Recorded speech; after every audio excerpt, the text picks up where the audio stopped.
शक्ती तू, स्त्री शक्ती तू, तुलाच देवी म्हणते.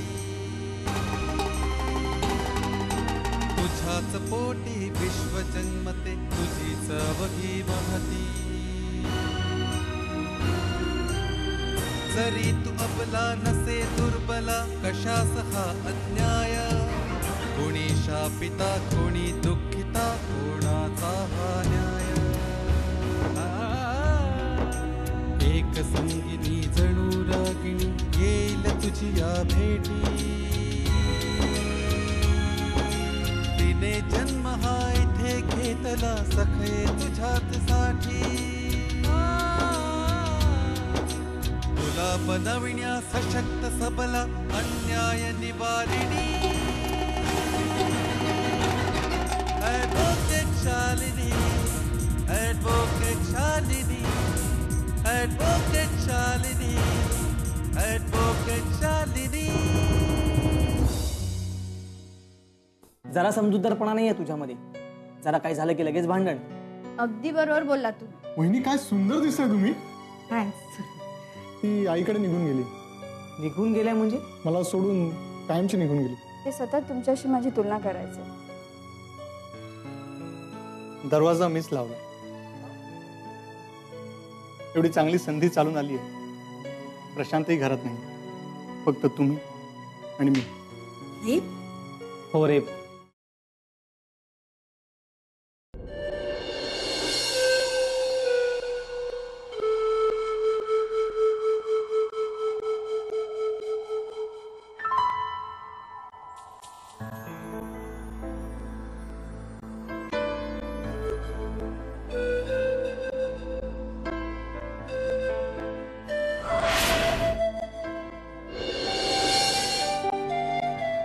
ओळखलं? सांगू? ओळखलं तर मागेल ते द्यावं लागेल. हा प्रशांत. काय बरोबर ओळखलंस का तू? पण मी बोलायला पाहिजे म्हणून खूप प्रयत्न केले तू, पण मी बोललो नाही. तरी पण मी ओळखलं की नाही? तू ग्रेट आहेस ग. अरे 4 वर्ष झाली आपल्या लग्नाला, तरी पण बायकोचं कौतुक करणारा पहिला नवरा आहेस तू.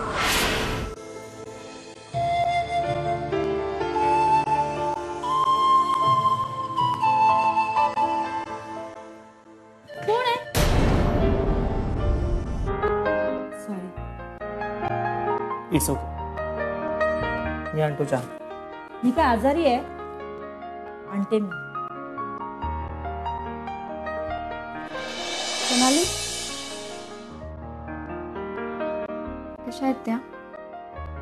जशी असायला हवी तशीच. ही घटना ऐकल्यावर मलाही खूप धक्का बसला. एखाद्या माणसाला कुठे घाण करावी एवढंही कळू नये. अशा माणसासोबत मी वर्षभर संसार करते, हे आठवून स्वतःचीच घृणा येते मला. प्लीज हा विषयही काढू नका तिच्यासमोर. त्यांना भेटायची डेअरिंगही होत नाहीये माझी.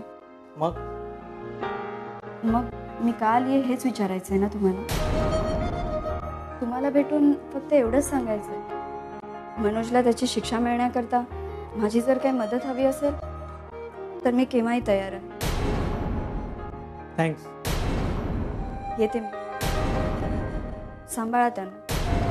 कदाचित मला भेटून त्यांना आणखी त्रास होईल. खरंय, पण त्यात तुमचा काय दोष?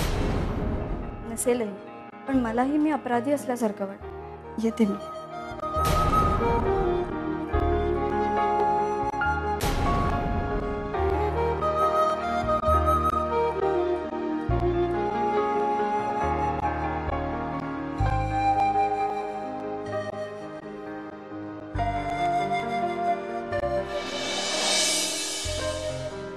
नाही नाही, मग तुम्ही ती सगळी कामं केली आहेत ना? नाही, मी त्यांना सांगितलंच होतं कोर्टात येऊन. हो हो हो हो सांगितलं. हो, ती सगळी कामं पूर्ण झाली आहेत ना? हां बस. हो, मला फोनवर कळवा. बरं बरं, ओके. मी तुमचीच वाट बघते. आमच्यामुळे बरेच त्रास झाला असेल ना तुम्हाला? माझं कामच आहे ते. तुम्ही कशा आहात? बरी. मनानं थोडं खंबीर झालात ना? हो, बरीच. गुड. मी काय बोलले ते लक्षात आहे ना तुमच्या? तुम्ही लोकांचा विचार करणं बंद करा. तुम्ही तुम्ही जर रडत बसलात ना तर अरे रे म्हणतील, पण जर हसलात ना तर मानना पडेगा असं म्हणून गप्प बसतील. मला पटलंय तुमचं म्हणणं. खरं तर तुमच्या आणि प्रशांतच्या बळावरच मी उभी आहे.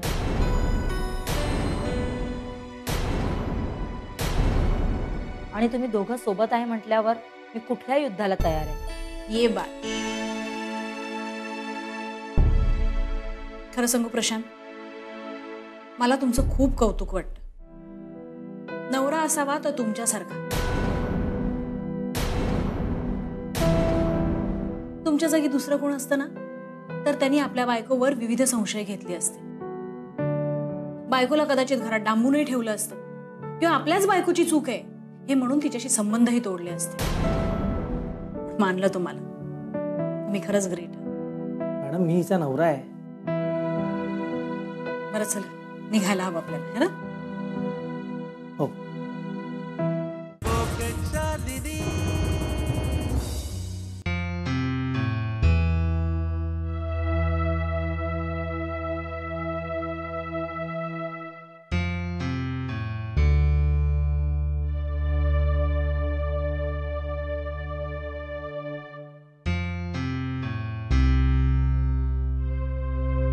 कोर्टाची कारवाई सुरू करण्यात यावी.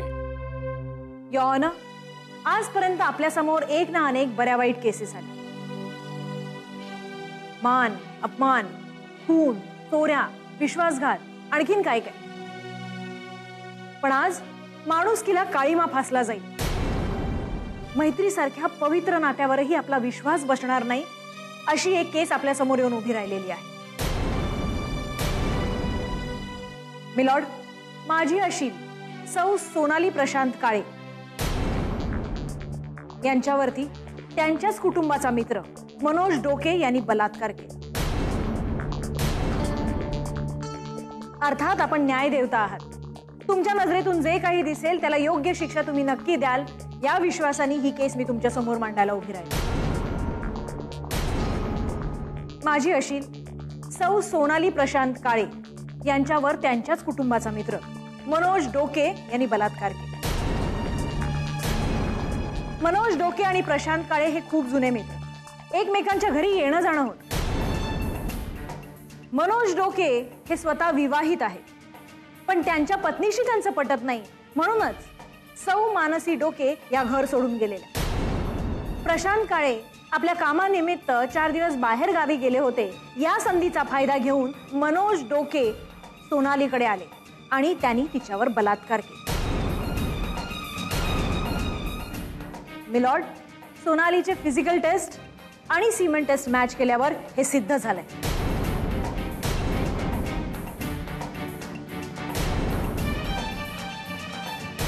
हे तिचे मेडिकल रिपोर्ट्स.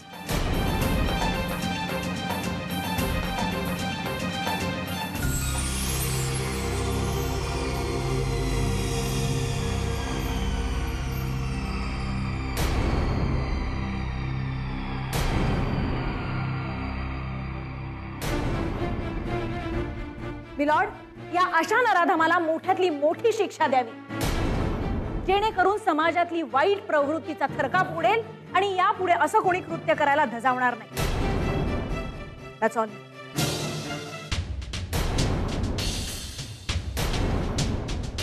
सर, बलात्कार हा किती गंभीर शब्द आहे याची ॲडव्होकेट शालिनीला कल्पना नसावी असं त्यांच्या निवेदनावरून मला वाटलं. नवरा, बायको आणि प्रियकर, आपलं प्रकरण नवऱ्याला कळणार अशी परिस्थिती निर्माण होताच आपला संसार सुरक्षित करण्यासाठी एक दिवस बायको घोषित करते की माझ्यावर बलात्कार झाला. सर, दोघांच्या संगतमताने झालेल्या घटनेला आपल्या समाजात प्रकरण असं म्हणतात, बलात्कार नव्हे.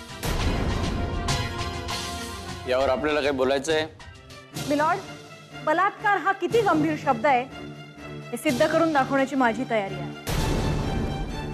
पण त्यासाठी मला काही साक्षीदारांना इथे बोलवण्याची परवानगी हवी. संमती आहे. माझा पहिला साक्षीदार प्रशांत काळे.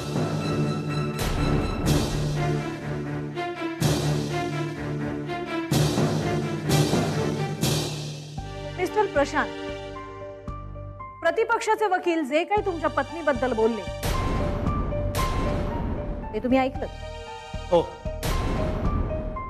मग याबद्दल तुम्हाला काय म्हणायचं? नाही, काही नाही. म्हणजे तुम्हाला काय वाटतं त्यांचं काही असं प्रकरण असू शकतं? नाही, त्याच्याहून चांगले प्रियकर्मी आले असते तिला. मिलॉर्ड, प्रतिपक्षाच्या वकिलांना त्यांची खात्री पटवून देण्याची संधी मिळावी. संमती आहे.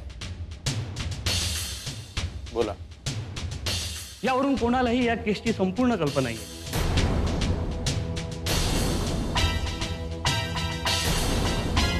त्यामुळे जास्त बोलण्याची गरज नाही मला.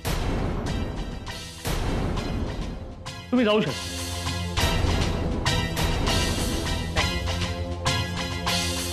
पुढला साक्षीदार. मिलॉर्ड, माझी दुसरी साक्षीदार सौ मानसी डोके.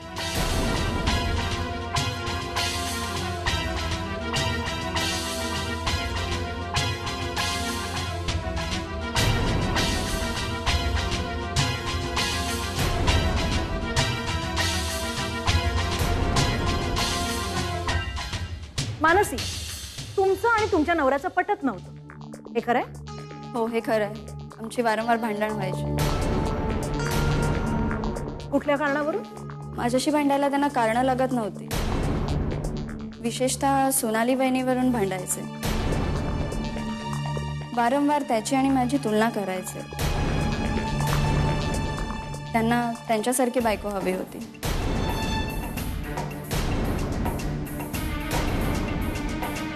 मिलॉर्ड, प्रतिपक्षाला जर काही प्रश्न विचारायचे असतील तर विचारू शकता.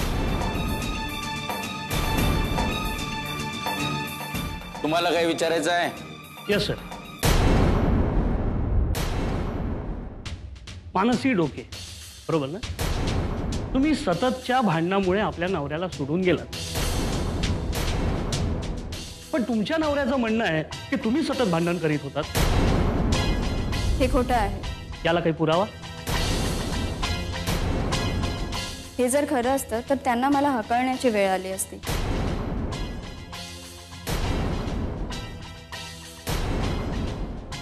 मी त्यांना सोडून का गेले असते? अहो, भांडण हे प्रत्येक संसारात होतच असतं. त्यामुळे नवरा काही आपल्या बायकोला घरातून हाकलून देत नाही किंवा प्रत्येक बाई अशी घर सोडून जात नाही. पण अति झालं तर दुसरा पर्याय नसतो. म्हणजे नवऱ्याला सोडून जाण्याचे हेच कारण होते की? मला कळत नाहीये तुम्हाला काय म्हणायचंय. कृपया प्रश्न स्पष्ट विचारावा आणि पूर्ण विचारावा. Yes sir. तुमचं आपल्या संसारात नीट लक्ष नव्हतं, हे खरंय? हे खोटं आहे. तुम्ही मनोमन दुसऱ्या पुरुषावर प्रेम करीत होता. त्यामुळे मनोजच्या संसारात नीट ऍडजस्ट होऊ शकत नव्हता, हे खरंय? Objection your honour. हा प्रश्न महत्वाचा आहे सर. त्याचा या केसशी काहीही संबंध नाहीये. तसं म्हणाल तर यांचाच या केसशी काही संबंध नाही. कंटिन्यू. प्रश्नाचं उत्तर द्या मॅडम. हे खोटं आहे. खरं तर तसा माझ्या नवऱ्यावर संशय होता, कारण त्यांची नेहमी माझ्याशी तुसडेपणाची वागणूक होती. बघितलं सर, यांना काहीही विचारा, त्यात तू मी शिवाय काहीही सुचत नाही यांना. यांच्यावर कोणताही आरोप केला की तोच आरोप आपल्या नवऱ्यावर करून या मोकळ्या होतात. आपण जाऊ शकता.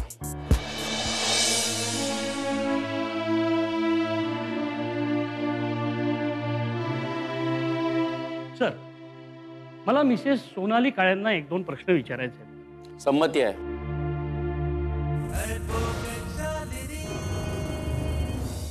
सर, मला मिसेस सोनाली काळेंना 1-2 प्रश्न विचारायचे आहेत. संमती आहे.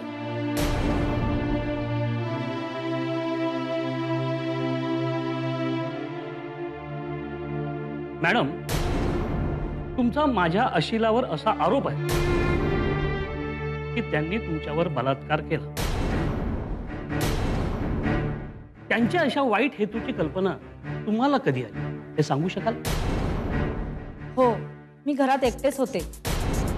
दरवाजाची बेल वाजली आणि मी दरवाजा उघडायला गेले तर दारात हे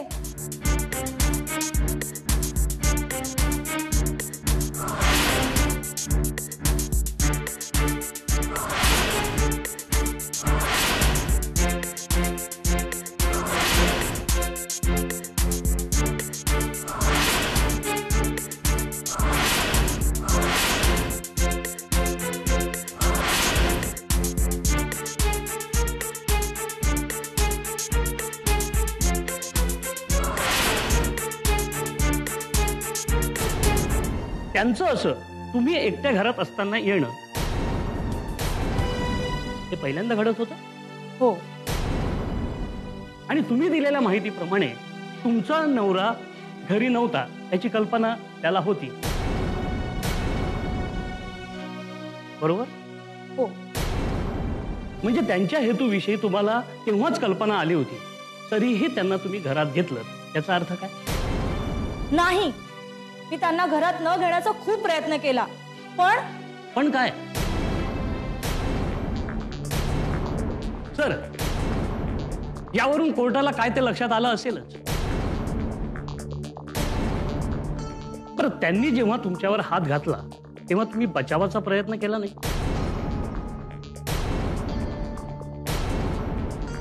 कुणाला मदतीला बोलवण्यासाठी धडपड केली नाही? केली, पण मी त्यांच्याकरता चहा आणायला गेली असताना त्यांनी सर्व खिडक्या बंद केल्या, दरवाजा बंद केला. म्हणून तुम्ही ओरडलाच नाहीत? ओरडले ना, पण माझा आवाज कोणीच ऐकलं नाही असं म्हणायचंय मला. शिवाय दुसरंही काही कारण असते?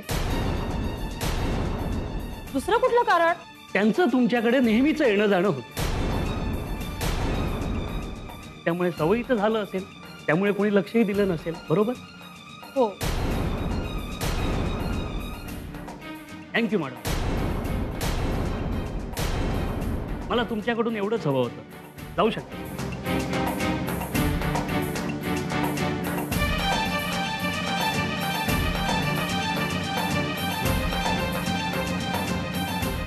आपल्याला काही खुलासा करायचा आहे?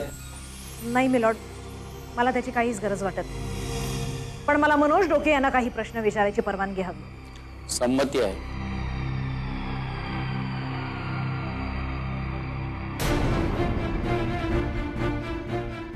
मिस्टर मनोज, आत्ताच तुमच्या वकिलांनी सांगितलं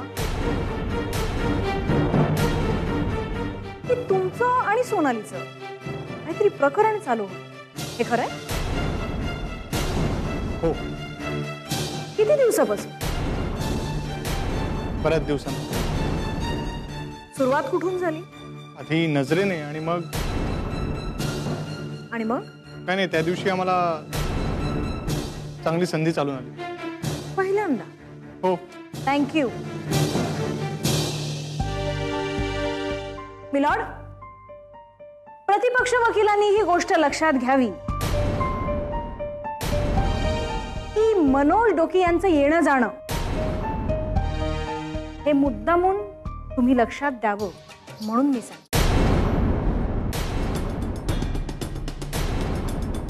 मनोज डोकेंचं सोनालीच्या घरी येणं जाणं तिच्या नवऱ्याच्या अपरोक्ष लोकांच्या सवयीचं नव्हतं, कारण आताच त्यांनी कबूल केलंय की पहिल्यांदाच त्यांना ही संधी मिळाली.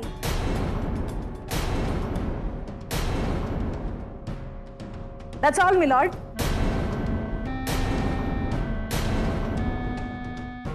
कोर्टाचे पुढील कामकाज दुसऱ्या सेशनमध्ये होईल.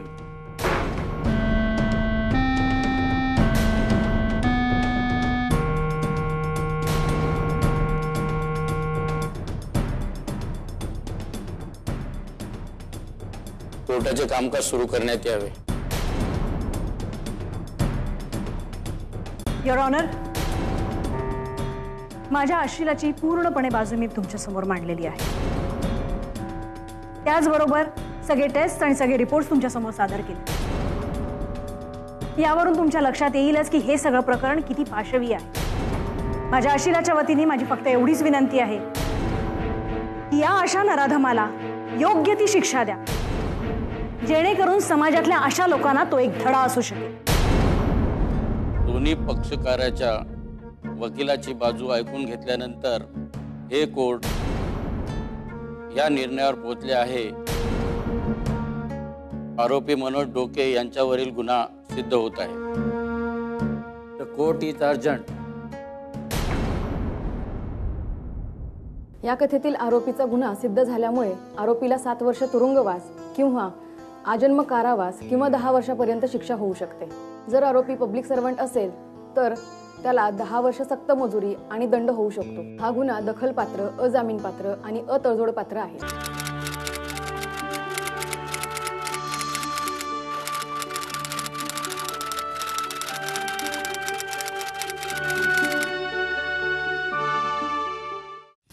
काय ग, काय झालं? काय म्हणाले डॉक्टर? सगळं ठीक आहे ना? होय. झाली का सोनोग्राफी? हो. काय होणार, पुन्हा मुलगीच. अरे देवा, पुन्हा मुलगीच. मी माझ्याकडनं प्रयत्न करून बघितलाय, पण ऐकेल असं वाटत नाही. लाज वाटते तुला असं बोलायला? अरे ऐकत नाही म्हणजे काय? कसले ना आजकालची पोरं तुम्ही? बायको आहे ना तुझी ती? आता नाही ऐकत त्याला मी काय करू? नाही ऐकत त्याला मी काय करू? बस 2 मुलीचा गाडा राखत. हा बस. नाही, ते तर मी होऊच देणार नाही. काय करणार आहेस तू?